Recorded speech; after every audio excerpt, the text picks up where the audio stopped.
ప్రధానంగా నిన్నమన్న కేంద్ర ప్రభుత్వం నుంచి రావాల్సిన అనుమతుల విషయంలో కిషన్ రెడ్డి గారు మాట్లాడుతున్న విధానం చూస్తుంటే కిషన్ రెడ్డి గారు ఏదో మోడీ గారు గుజరాత్ నుంచి మొత్తం అంతా మనకేదో రైళ్లలో విమానాలలో లారీలలో నోట్ల కట్టలు పంపిస్తున్నట్టుగా ఆయన తెగ బాధపడిపోతున్నాడు. మోడీ గారిని అడిగి ప్రజలకు హామీ ఇచ్చిండా అని. ప్రజలను అడిగి ప్రజలకు హామీ ఇచ్చినాం. మోడీ గారి ఆస్తి మేము అడగడం లేదు కిషన్ రెడ్డి గారు, మీ ఆస్తి కూడా మేమేం అడుగుతలేం. మేము కేంద్ర ప్రభుత్వానికి కట్టిన పన్నులల్లా మేము ₹1 కేంద్ర ప్రభుత్వానికి పన్నులు చెల్లిస్తే మాకు 42 పైసలు మాత్రమే కేంద్రం నుంచి వెనక్కి వస్తున్నాయి. అదే బీహార్ నుంచి ₹1 కేంద్ర ప్రభుత్వానికి పన్నులు చెల్లిస్తే ₹7.06 బీహార్కి ఇస్తున్నారు. ఉత్తరప్రదేశ్కి ₹3 ఇస్తున్నారు ₹1 పన్ను చెల్లిస్తే. బీహార్కు ఉత్తరప్రదేశ్కు ఇస్తున్న ప్రాధాన్యత తెలంగాణ రాష్ట్రానికి ఇవ్వడం లేదు.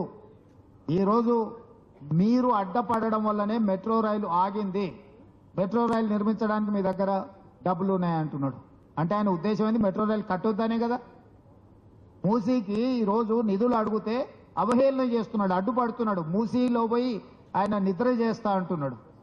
మరి గుజరాత్లో సబర్మతి నదిని వాళ్ళు ప్రక్షాళన చేసుకోవచ్చు, ఉత్తరప్రదేశ్లో గంగా నదిని వాళ్ళు ప్రక్షాళన చేసుకోవచ్చు.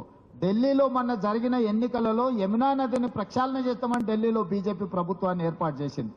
మరి గుజరాత్కు ఒక నీతి, ఉత్తరప్రదేశ్కు ఒక నీతి, ఢిల్లీకి ఒక నీతి, బీజేపీకి ఒక నీతి, తెలంగాణ రాష్ట్రము మూసీ నది ప్రక్షాళన చేసుకుంటాం అంటే మీరు సైంధవులాగా ఎందుకు అడ్డుపడుతున్నారని నేను కిషన్ రెడ్డిని అడుగుతున్నా.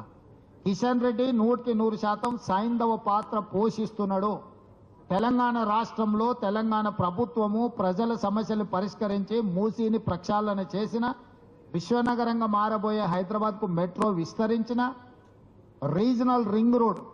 నేను ఈరోజు స్పష్టంగా చెప్తున్నా, నరేంద్ర మోడీ గారు Bharatiya Janata Party national council meeting కు వచ్చినప్పుడు స్పష్టంగా మీకు 360 కిలోమీటర్ల రీజనల్ రింగ్ రోడ్ ఇచ్చిన అని ప్రకటించిన మాట వాస్తవం కాదా?